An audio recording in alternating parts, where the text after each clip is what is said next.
Hi viewers, welcome to all CTET preparations. आज हम बात करेंगे हिंदी पेडागोजी के कुछ क्वेश्चंस जो कि लास्ट ईयर में आए हुए क्वेश्चंस हैं और जो आपके क्वेश्चंस लास्ट ईयर में आए हुए हैं उन्हीं पर हम प्रैक्टिस करेंगे। तो चलिए फिर स्टार्ट करते हैं। फर्स्ट हमारा क्वेश्चन है, उच्च प्राथमिक स्तर पर बच्चों के भाषा विकास के लिए ज़रूरी है कि डैश समृद्धि का भाषा डैश व अन्य विषयगत शिक्षण युक्ति में उपयोग किया जाए। तो इसके लिए हमारे लिए इसके अकॉर्डिंग हमारा कौन सा आंसर ठीक होगा। फर्स्ट देखते हैं कलात्मक साहित्य है, सेकंड है भाषिक साहित्य है, थर्ड है परिवेश भाषिक एंड फोर्थ है साहित्य कला। तो इसके अकॉर्डिंग हमारा आंसर हो जाएगा सेकंड भाषिक साहित्य। यहाँ पर आ जाएगा आपका भाषिक और यहाँ पर आ जाएगा आपका साहित्य। ठीक है, उसके बाद नेक्स्ट क्वेश्चन है, उच्च प्राथमिक स्तर की हिंदी भाषा की पाठ्य पुस्तकों में हिंदीतर भाषा को भी जगह मिलनी चाहिए। इस कथन का औचित्य नहीं है। मतलब ये जो ऑप्शन दिए गए हैं इनमें से कोई एक गलत है और 3 सही हैं।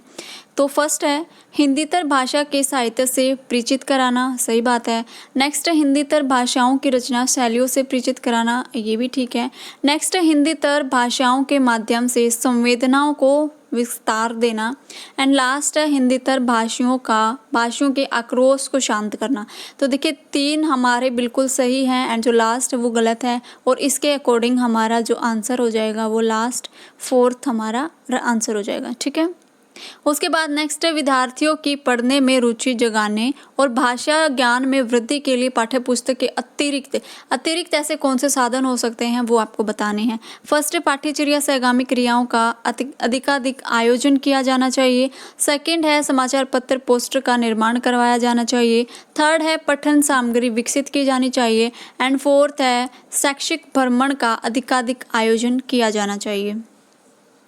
तो इसके अकॉर्डिंग क्या हो जाएगा हमारा थर्ड, पठन सामग्री विकसित की जानी चाहिए। अब करना क्या है, विद्यार्थियों को पढ़ने में ही रुचि हमें और जगानी है कि बच्चे जो बच्चे पढ़ रहे हैं उसकी रुचि जागे और भाषा ज्ञान की जो वृद्धि है उसके पाठ्य पुस्तक के अतिरिक्त हम ऐसी कौन सी हम युक्ति जो है वो यूज़ कर सकते हैं। तो थर्ड ऑप्शन आपका राइट हो जाएगा कि पठन सामग्री विकसित की जाए। ठीक है, जो पढ़ने की जो सामग्री हम बच्चों को प्रोवाइड करा रहे हैं उसको हम विकसित करें। ठीक है, नेक्स्ट क्वेश्चन है, उच्च प्राथमिक स्तर पर बच्चों की भाषाई आकलन की दृष्टि से सबसे महत्वपूर्ण प्रश्न है। ये जो आपका क्वेश्चन है ये आपका 8th क्लास की हिंदी की बुक से उठाया गया है और ये एक चैप्टर है जो नीलकंठ वाला है। नीलकंठ एक मोर का चैप्टर है। ठीक है, वहाँ से उठाया गया ये क्वेश्चन।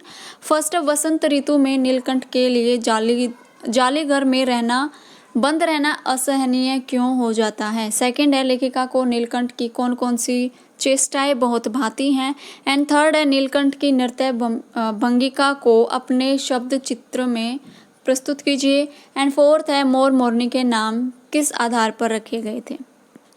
तो देखिए यहाँ पर आप थर्ड ऑप्शन देख रहे हो कि नीलकंठ की नृत्य भंगिका को अपने शब्द चित्र में प्रस्तुत करना है।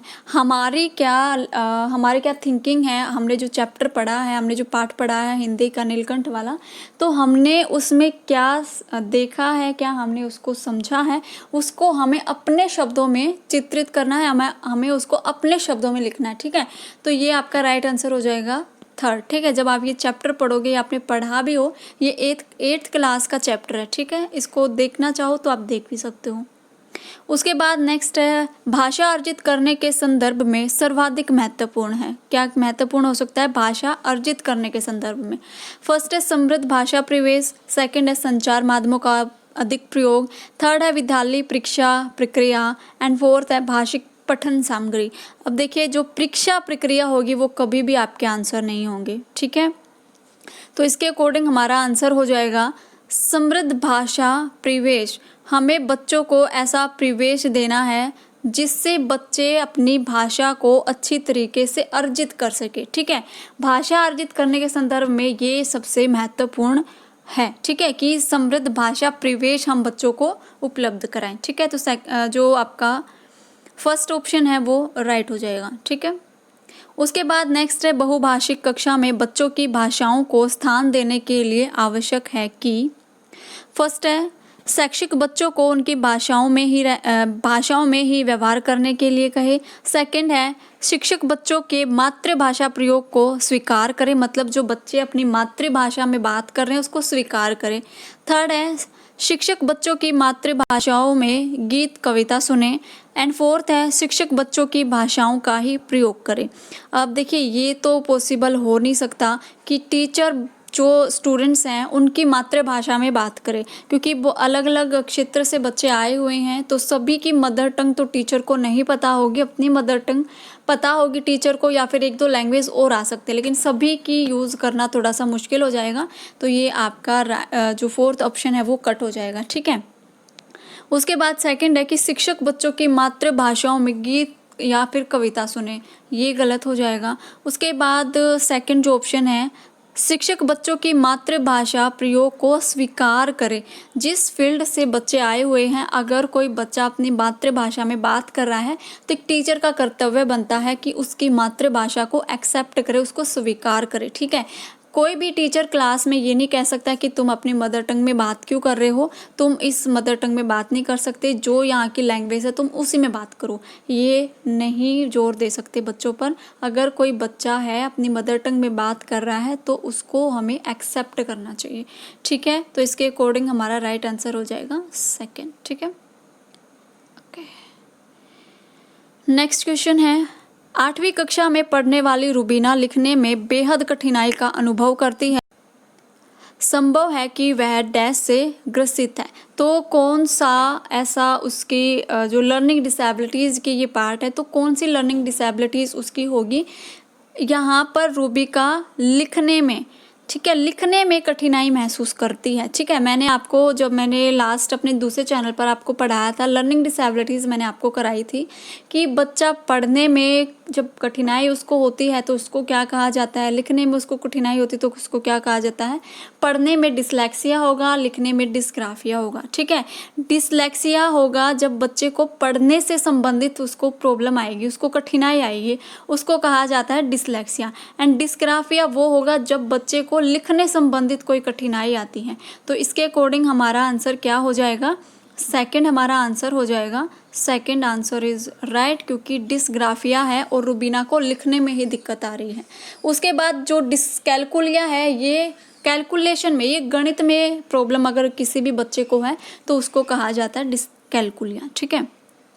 उसके बाद है हिंदी भाषा के विविध रूपों से परिचित कराने में डैश सर्वाधिक सहायक है।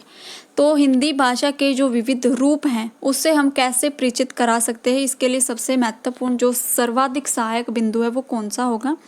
फर्स्ट है हिंदी भाषा का साहित्य व अन्य मुद्रित सामग्री। सेकंड है हिंदी भाषा की पुस्तक व विज्ञापन। थर्ड है हिंदी भाषा की पत्रिका व पाठ्य पुस्तक।